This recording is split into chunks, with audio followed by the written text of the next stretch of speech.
This summer, photos spread online of the Postal Service hauling away mail collection boxes from street corners. This whole thing with his mail-in ballot. Just as President Trump ramped up his unfounded warnings about voting by mail. It's a disaster.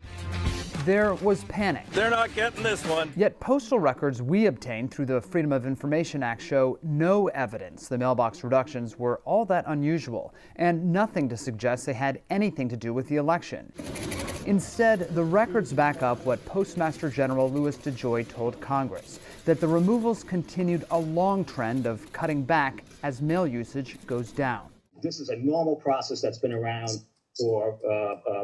since it's been around 50 years. The records reveal the Postal Service took away 732 mailboxes between mid-June, when DeJoy took over, and mid-August, when he suspended removals after backlash.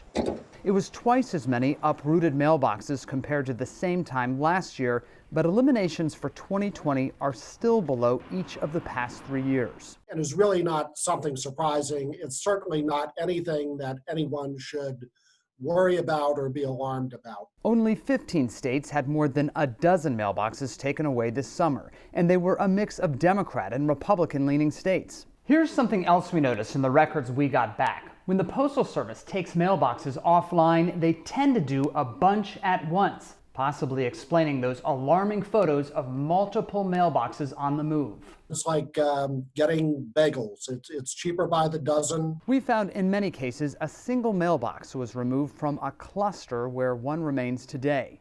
There are still over 140,000 mailboxes nationwide. And your home is a mail collection location, where postal carriers will always pick up outgoing mail 6 days a week. Patrick Terpstra, Newsy, Washington.